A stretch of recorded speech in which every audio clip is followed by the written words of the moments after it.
Welcome into the Shot Show. I am your host, Wyatt Shot, and today we're going to be breaking down what happened in week 2 of the college football season. It's kind of crazy that it's already week 2. I feel like it took forever for the season to get here, and now, of course, the season is flying by. That's kind of how it always goes with these things, it seems like. But now, let's get into some of the games that happened, all right? The biggest one was easily Oklahoma versus Michigan. Game day was there, you know. It was kind of compared to week 1, it was kind of a slower week in terms of the big games, but don't let the AP rankings determine what games are big and what games aren't, because we're going to talk about some games later on in the show that didn't feature any ranked teams or maybe just one ranked team, but it didn't matter because it was still amazing football games. But first, like I said, let's get into the big one. Michigan travels to Norman to take on Oklahoma. And man, this was a really, really good game. It was competitive throughout the entire thing, even though Oklahoma's defense really stole the show in terms of storylines for this one because they were just so dominant, okay?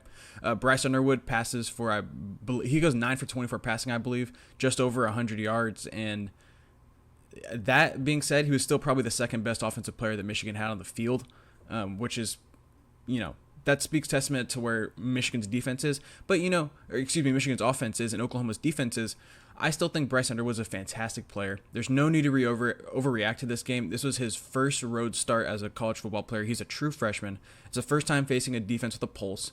Michigan's wide receivers are really, really bad.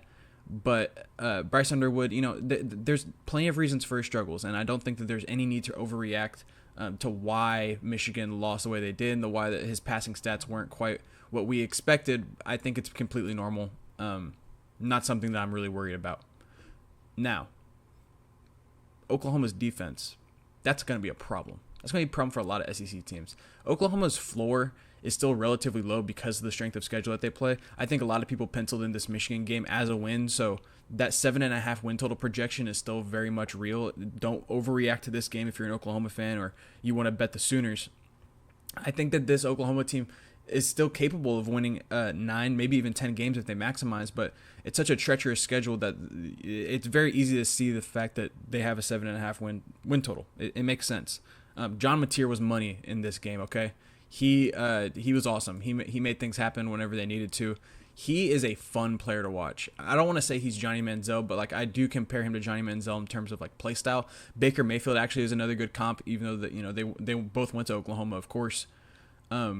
But yeah, the play style for John Mateer is so fun. He is a gunslinger. He's gonna run wild. That there's a play in the third quarter where he completes a pass up the sideline on a third down. He was dead to rights. They blitzed, Michigan blitzed, and the linebacker came in untouched, and Mateer just steps away from him, and then on the run throws a rope to the receiver to complete it for a first down. And you have that, and then you also have where he has a clean pocket, he has a wide open receiver, and he just overthrows him, and it's an interception. So it's a lot of give and take with John Mateer, but OU's not going to complain, especially with the way that the quarterback situation looked last season. They'll take a quarterback like this where it's high risk, high reward all day long. You're going to win a lot of football games because John Mateer is your quarterback. The downside is you might lose a couple. You might lose a couple with John Mateer, whereas if you had a game manager that took care of the football, that's not going to happen. But you live by the sword, you die by the sword. I think Oklahoma's very happy. Now, Oklahoma, despite the win, does have some serious concerns, and one of them is the run game. Non-existent outside of John Mateer. You cannot afford to run John Mateer 17 times a game for 70 yards. You just can't do that throughout SEC play. He is going to get injured. I know he's a stocky guy. He's well built. He's strong. I don't care who you are. You're a quarterback. You're not going to take that many hits every single game. And they're not hits against, Liberty. They're not hits against Temple. They're going to be hits against Texas. They're going to be hits against Alabama. They're going to be hits against LSU. Some real defenses with real NFL body types that he's going to be going against. They have the backs back there. Taylor Tatum. Really good player, former 5-star, and then they bring in Jaden Ott from Cal, and you just haven't seen anything from those guys. I know they got a couple of other backs back there that they like, but you got to see more from them. I think they average like less than 2 yards a carry by the running backs themselves. That's unacceptable, especially at a place like Oklahoma. But part of the reason that they less than 2 yards a carry is because of the offensive line, and that was the biggest concern for Oklahoma last year outside of quarterback with the Jackson Arnold debacle. It really started and ended with the offensive line being really poor, and although they have improved this year, it doesn't take much to improve. They were one of the worst in the entire country, and they still are pretty damn bad again, okay? The offensive line has to get figured out because John Mateer's going to be running for his life the whole time. And if I'm being honest with you, I don't think it really gets figured out. I think it's just going to be something that's going to nag them throughout the entire season. And so their ceiling is limited because of that. Regardless, though, they picked up a huge win against Michigan. This Michigan defense is not where it was at last year, just plain and simple. It's still pretty damn good. It's just not quite on the level as last year, especially on the interior defensive line. Losing Mason Graham and Kenneth Grant, those guys being gone, I mean, if you lose two first-round defensive tackles, yeah, your run defense is going to get a little bit worse. I like their edge play that they have. They actually got after the quarterback quite a bit, especially, like I said, against a bad Oklahoma offensive line. It just wasn't enough on Saturday to get it done with the offense not being able to maintain drives. The wide receiver position for Michigan continues to be a problem. It really hasn't been good in my lifetime. I'm 20 years old, and it hasn't been good once since then. You know, they had a couple of guys back in 2004 that were pretty good, but, you know, what are we talking about here? 2004 wide receivers in Michigan was the last time that they were any good. Michigan fans don't need to hear that. They understand that it has to be better at the wide receiver position. People not being able to create space against some corners for Oklahoma that aren't anything special. So, yeah, Michigan's going to have a ceiling on their offense and a ceiling on their season if the wide receiver and the wide receivers and the offense can't get on the same page and click and put up some points on the board. 7.5 was the win total for Michigan. I took the under on that, and I still think that that's in play. This team has a bright future, though, especially with Bryce Underwood at quarterback. Justice Haynes, I haven't talked about him yet. He's phenomenal. He's a really, really good player. I know him and Bryce Underwood kind of got into it on the sidelines. I like to see that, if you ask me. I think that's good for a team to have some guys fired up. Now, this is a game I was afraid I was going to have to talk about. Okay? It's South Florida versus Florida. You see me wincing? You see me not really wanting to talk about it? Because I like Billy Napier. I really do like Billy Napier. I think that I really liked let me say this first. I really like what he did at Louisiana, previously Louisiana Lafayette. I really like what he did at Louisiana. He built a great program there, a good culture. He had a fun quarterback. He had a fun offense. And I actually thought that when they made the hire, Florida made the hire to get Billy Napier, I thought they got a good guy. Especially after Dan Mullen was there, you know, the vibes were bad around Florida. They bring in a new face in Billy Napier. The first season wasn't good, as you expect with most first-year head coaches. Then you go into year 2, you got Anthony Richardson, and no, not good, bad. And I honestly thought that they might get rid of him after that. Then they go into year 3, and you got true freshman DJ Lagway, and you got Graham Mertz back there.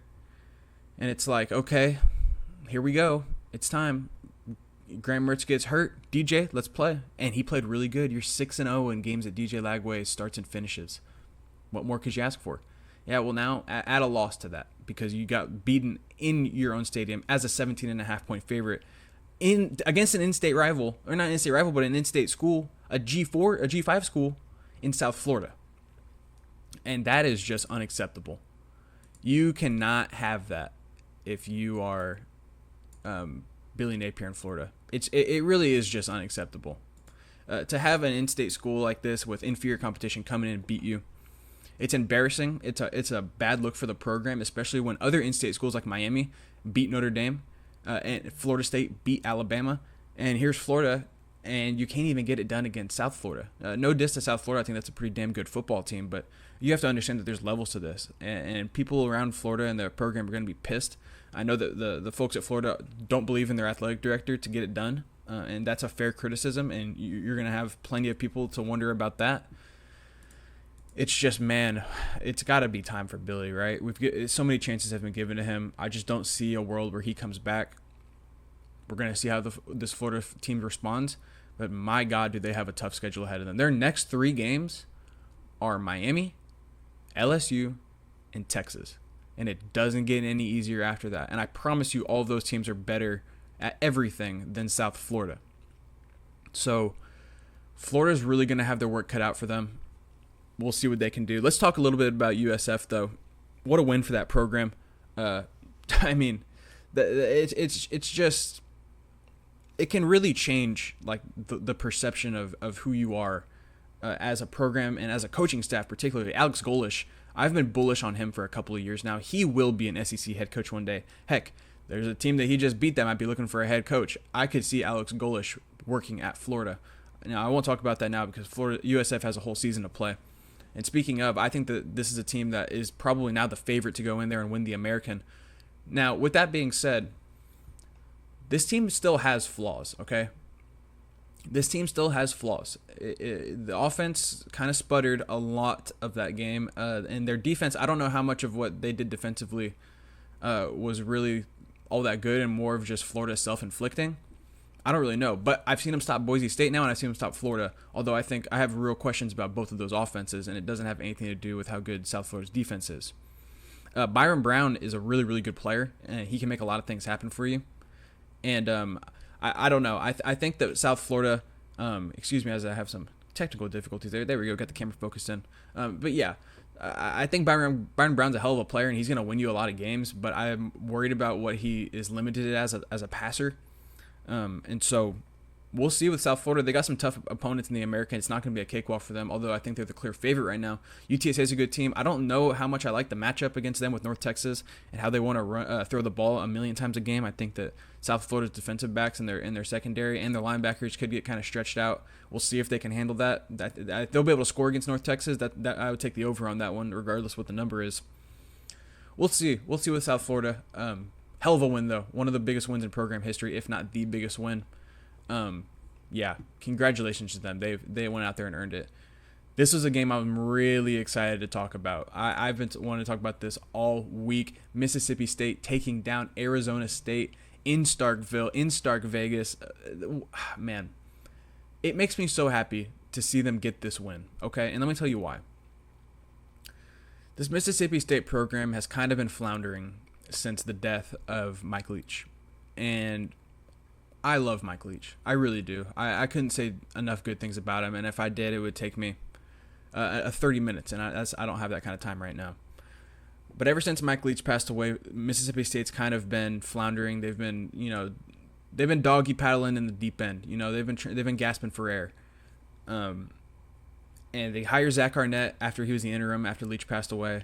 They gave him a year. It was really bad. They fire him. They bring in Jeff Lebby from Oklahoma. The first year is really bad, and you understand why it's going to be bad because you're playing in the SEC. They added Texas and Oklahoma now, which they played Texas when Texas first got there last year, and they play them again this year. And so it's just now Jeff Lebby's there, year 2, and you still have really low expectations. But this game, you have this game circled at home. And I thought it was winnable. I really did think it was winnable going into this because Arizona State has some serious question marks that they got to atone for. The roster talent's not different. In fact, I would still take Arizona State's roster, but there's specific position groups where I would gladly take Mississippi State. And quarterback is one of them. Blake Shapen balled out this game. And in an era where, college football, it used to be you have a veteran quarterback, you do good things. And that's how it was for a long time. And then COVID happened. And you had all these COVID eligibility years, and everyone had an old quarterback for a while. When Bo Nix and Dylan Gabriel were at Oregon, those are back-to-back quarterbacks that are old and had a lot of experience. And that's how it was across the entire college football landscape. But now, all of those guys have really phased out. There's not many left, and the ones that are left aren't really quality. And so now, having a veteran quarterback is important again. And you could see that with Blake Shapen. I know Sam Leavitt's been around the block and he's played a little bit, but he's only been at Arizona State for 2 seasons. I know Blake Shapen's also a transfer from Baylor, but I digress.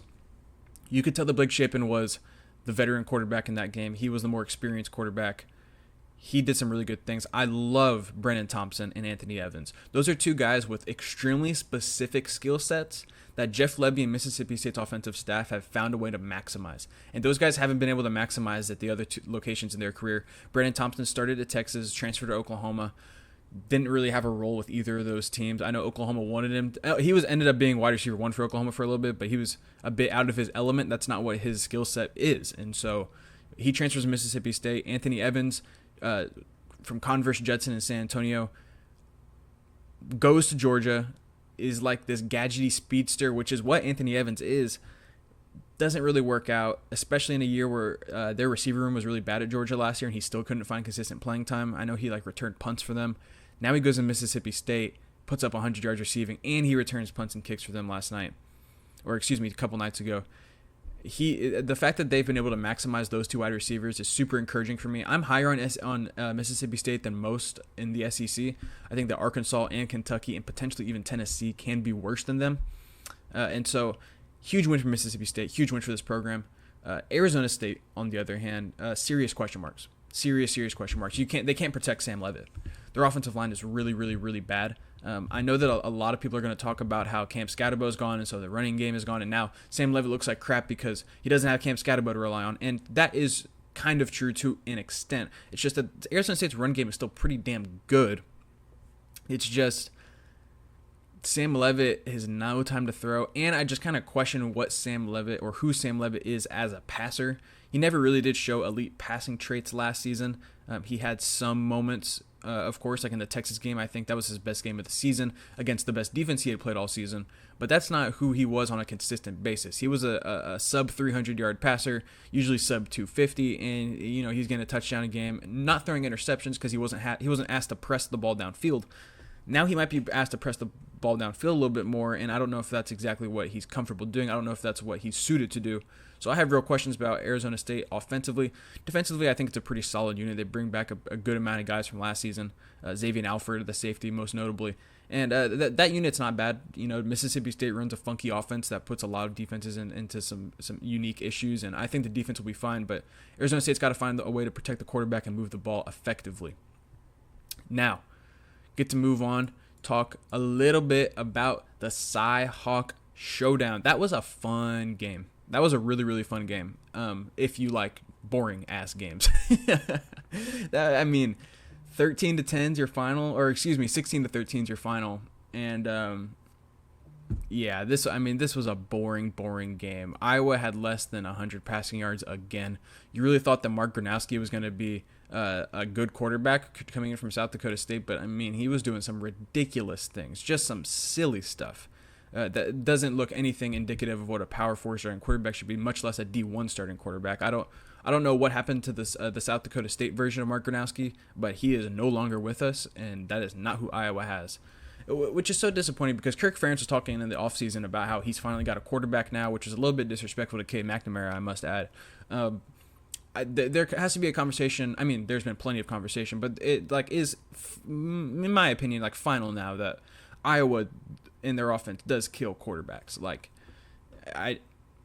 It just isn't good. What they're running isn't good. It doesn't work anymore. I know they've been running it for 40 years, but and you've had a lot of success in 40 years, but it's not because of your offense. I'll tell you that. It's because of your defense. And that's a group that's also taken some significant steps back. The talent level just isn't there anymore. They're not putting out corners. They're not putting out linebackers like they used to. And they're definitely not putting out offensive linemen like they used to. The talent level, I think the NIL era has affected Iowa in a similar way that Oklahoma State's been affected. Don't want to talk about that game today. That was a splattering. I'm not going to waste my time. But I think that the NIL era has affected Iowa in terms of talent acquisition. It's just the reality of what today's football is. You got to have serious investment. I know that Iowa will try to do everything they can to remain competitive. I don't see it happening. Let's talk about the winner. Let's talk about Iowa State. They played really, really good. Rocco Becht, for a guy that hasn't really, played a whole lot of A+ football, I think that he really showed up in the fourth quarter, which was super impressive. He continues to do it. He did it against Kansas State. He played like crap all game, and then in the fourth quarter, there he is, all surgical. That's another example of a guy that I think is another veteran quarterback with lots of experience that it shows. Fourth quarter comes around. Mark Gronowski versus Rocco Becht. I'm taking Rocco Becht a million times over Mark Gronowski. The interior defensive line for Iowa State is one guy, and then the rest, it's a serious problem. Iowa State is also replacing some good wide receiver talent. I think that they're a little bit overinflated right now, although I think the team's pretty damn good. We'll see what they can do in Big 12 play. The Big 12, although it's the conference of parity, the murderer's row of parity, where every team's going to win 9 games, and that's going to be the best record in the league. I don't think that this year's going to be quite that. There's some really bad teams in the Big 12, Oklahoma State being one of them, West Virginia being one of them, UCF being one of them. Those teams aren't going to get to 5-6 wins. And so those wins have to go somewhere else. A team like Iowa State might actually be able to sneak into like an 11-win season. I think that maybe Utah could be an undefeated 12-win team, just because I don't know how good the rest of the Big 12 is near the bottom like it has been in years past. Texas Tech is another team that could really win like 10 or 11 games. So we'll just have to see with them. And now, last thing I want to talk about is the Baylor Bears. They took down SMU. What a game that was. I don't know why my camera keeps doing that. That's so disappointing. But anyways, yeah, Baylor and SMU, unbelievable game.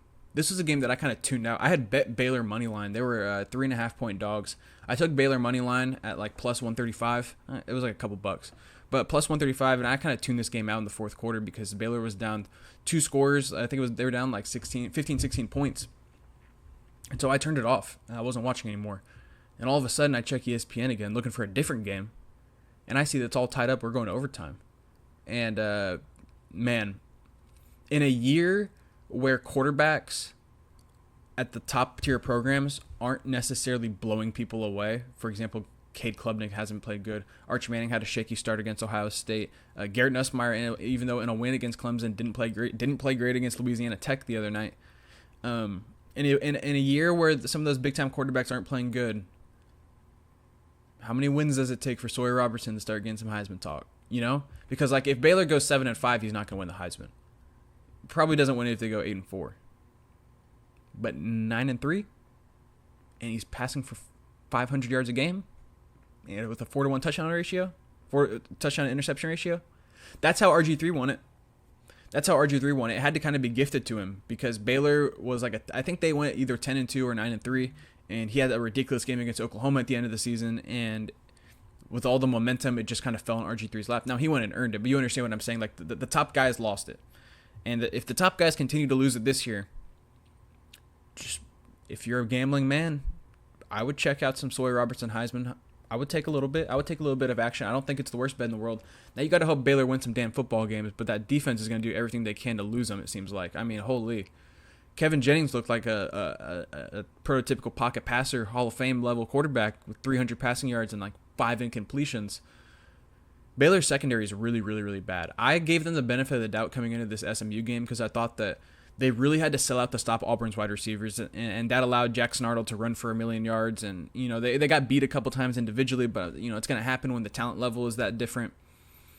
But, man, against SMU, it looked really bad again, which is so disappointing because Dave Aranda made such an emphasis this season that he's taken over the defensive play calling, and that's how he got his start as a head coach, was a defensive guy, and now he's like, this is my defense. I'm going to take it over. And it just doesn't look good. It hasn't looked good at all. And Baylor better hope they figure it out because this schedule, although it's not crazy, there's some teams that can score the football against them. It's one of the tougher schedules in the Big 12. And you had 2 tough out of conference games. You damn near lost both of them. You're lucky you got to split them. So Baylor's got a lot to figure out here in the future. But guys, honestly, that's gonna be it. I'm gonna wrap this one up. I'm gonna cut this into some separate videos. But thank y'all so much for watching. I've had a blast making this. Still working on getting into the podcasting studio here at my school. The guy that runs it over there has been super helpful with me in making like that little lower third graphic that you saw. And so big things are coming in the future. I'm trying to upload more consistently. It's just tough having to make all these graphics from scratch. But hopefully that gets streamlined a little bit, worked out a little bit better. But thank y'all so much for watching. My name is Wyatt Schott. This has been The Schott Show, and thank you for watching.